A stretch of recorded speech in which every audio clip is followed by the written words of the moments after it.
In our discussions around the risk management process, some of you might have wondered whether the process is to be applied to the depth and extent of it, regardless of project size. Now, even though we've said during our previous sessions that the process is applicable across different projects, one has to bring in a component of fit for purpose. To get a fit for purpose feel of your project, and before you set out on doing your risk management work, it's ideal to get a higher level feel as to what the profile of your project is like. Is it an extremely high risk? Is it a lower risk project? Is it something we've done before and therefore it might present fewer risks to us? What might the situation be? So I thought what we could do today is to have a look at a graph which gives us a visual representation looking at exactly those components, the size of our project and the newness of our project. So if, for instance, on the y-axis, we indicate that we need to consider our project size and perhaps its technical complexity,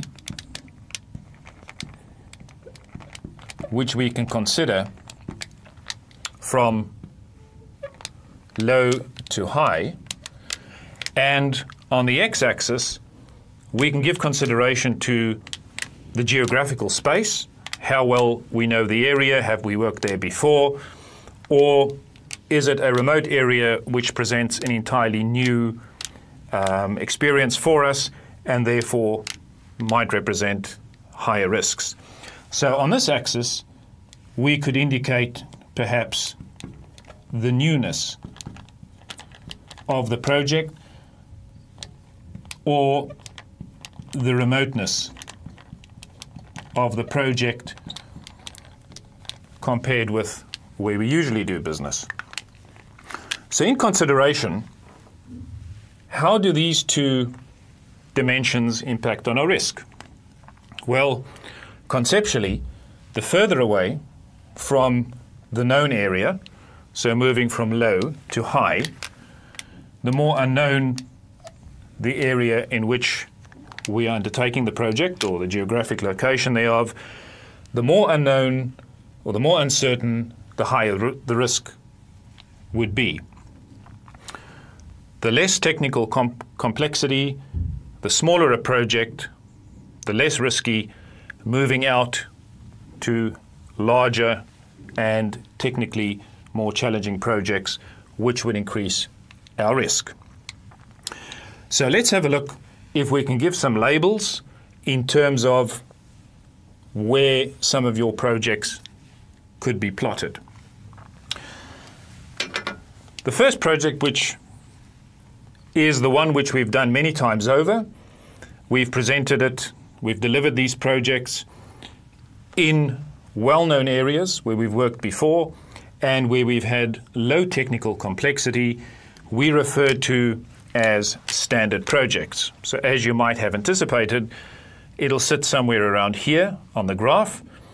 Low technical complexity, smallish projects, and the geographical location is well known to us. So we have a good understanding of what happens in that geographical space. So I might present this area here as that sort of area that presents a lower risk. So we would call projects that sit in this type of space, we would refer to them as standard projects.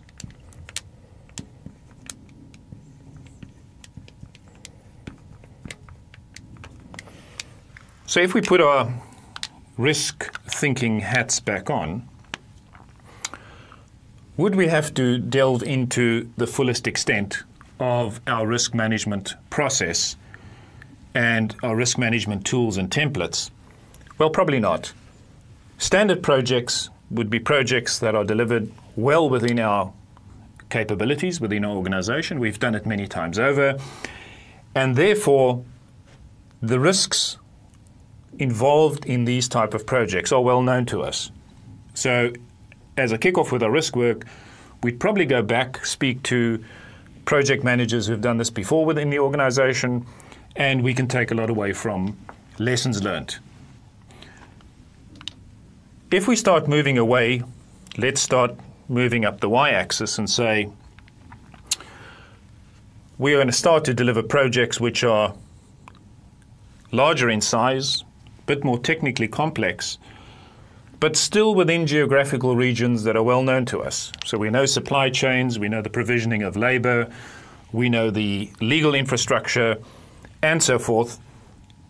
We start moving up this dimension here. Those projects that sit up there, we refer to them as frontier projects. So if I might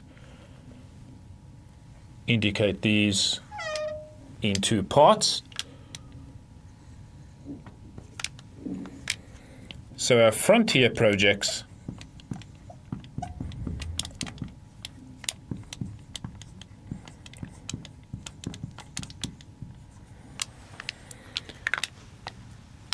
sitting up here would rely on us having identified, when we sit down and do our risk identification, we need to have an understanding that these projects, although delivered in a geographical location which is known to us, would have additional technical risks, for instance.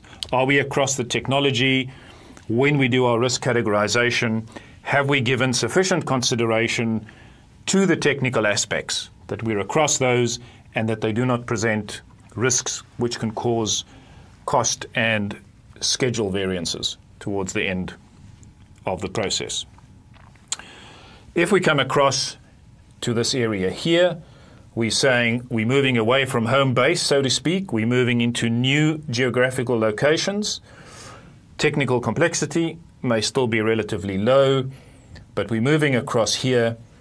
Projects which sit in this area here would be known as new venture projects.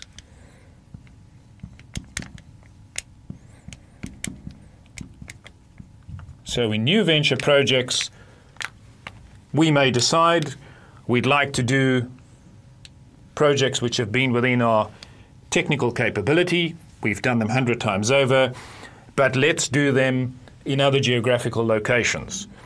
In doing so, coming back to our risk considerations, we have to give consideration to the variables which become unknown to us in new environments. Are we in a different legal system? Do the contracting regulatory processes function in the same manner? And so forth. So whilst our technology, our consideration in terms of technological risk is probably the same as it would be in a standard project, there are other issues that come into play. Social issues, environmental issues, which may be different to our approach in a standard project. So the profile of these projects would give you some steer or some idea which components of your risk you really need to be careful in terms of ensuring that they met because of the change in profile. If we move further out, in other words, higher complexity, larger projects delivered more remotely, all brand new to us, these projects we refer to as New World projects. And when we teach, we often like to say, this is like heading out into the brave new world. Brave new world from the perspective of very far away from that what we normally do, foreign or unknown environments, project is large and complex, and therefore out here, the brave new world, in terms of risk profiling, would present the highest possible risk to us on all components of our risk identification and through conducting our risk reviews throughout the stages of the project. So very briefly, it's a quick profiling tool prior to us starting our risk work, and it gives us an idea in terms of the amount of time that needs to be spent on the risk management process to try and determine what would be fit for purpose, standard projects, lessons learned towards the brave new world, increasing risk in the various categorization of our risk, our PESTEL risk categorization tool. So with this in mind, what we'd like you to do now is to have a look at a couple of scenarios that we've set up for you and to try and determine where exactly do you think your particular process may be. If you think it's something we've done many times before, but in an environment or a region we haven't been, you possibly would identify your project as being in that area. If it's a project we've done many times before, we don't have to spend an unlimited amount of time and effort on our risk work, then we're probably dealing with a standard project. And therefore the profiles and the effort and the energy you put into the risk management process would be entirely different and more fit for purpose.